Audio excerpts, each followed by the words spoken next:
Well, hello, friends. Mark Holmes here with my buddy Cowboy Joe Boo. And as always, thank you guys for watching, commenting, and subscribing to the Joe Boo Sports Report. Without you guys, this literally does not work on this Monday afternoon. Let's get open for business here.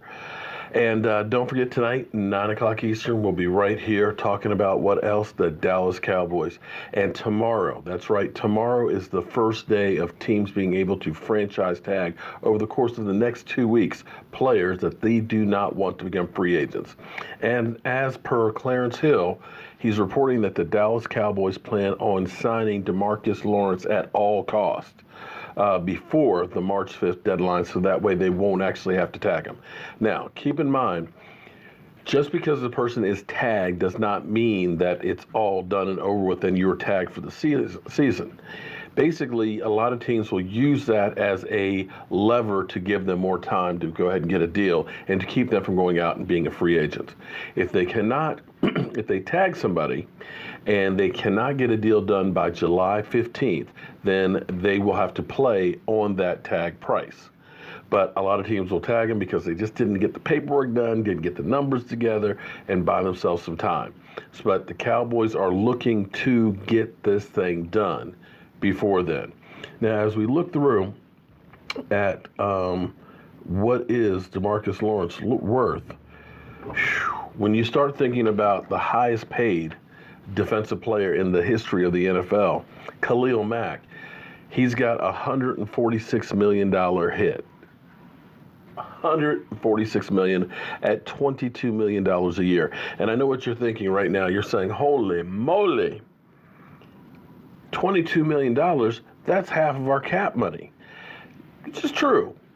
Technically it is. That is where we are right now today. And I mean today at this moment. That's before they let anybody go or redo any contracts or do any other extensions. I pointed out to you guys before, you could sign Amari Cooper, who right now is almost a $14 million hit.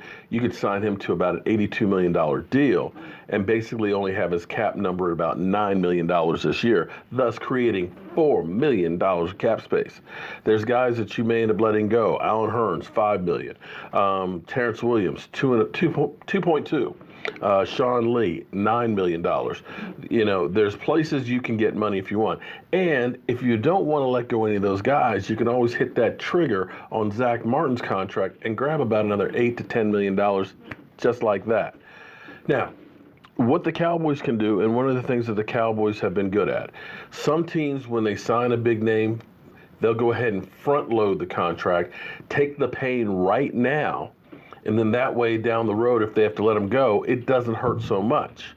The Cowboys' approach, generally speaking, is the other way around, knowing that the cap on average goes up about $10 million a year, and thinking that the cap is going to get a big boost. At least personally, I think it is.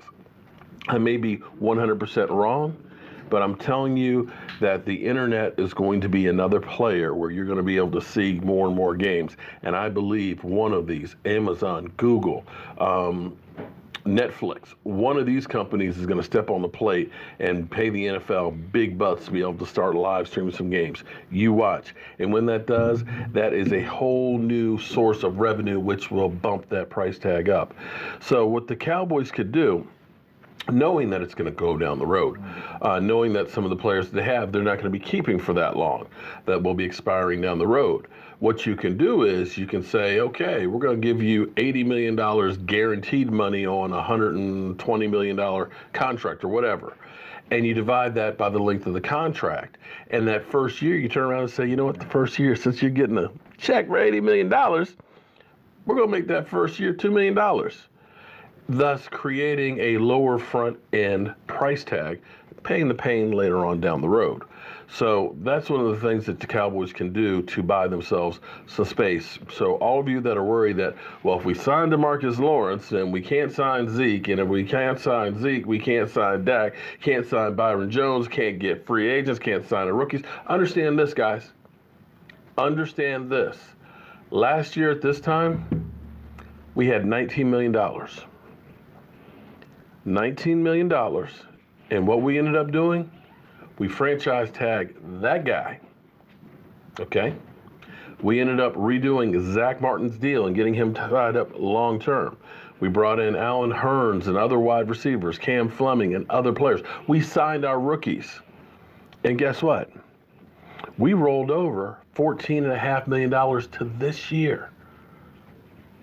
That's right. So don't let them make you believe that there's not money to do things. There is. So hold on tight. Let's get this thing done, because I think once they get this thing done, then they're going to start working on the other contracts in the team, Zeke and things like that. Because ultimately, it's best to get this stuff done and out of the way and focus in. So these guys are feeling good about the team. These guys are happy about working out and saying, you know what, I can't wait to get back out on the field, so I can earn that money. So that's where we stand as is today. And as always, guys, thank you all for watching, commenting, and subscribing. And I hope to see you guys here tonight, 9 o'clock Eastern, to take care of your need for football. I'll see you soon.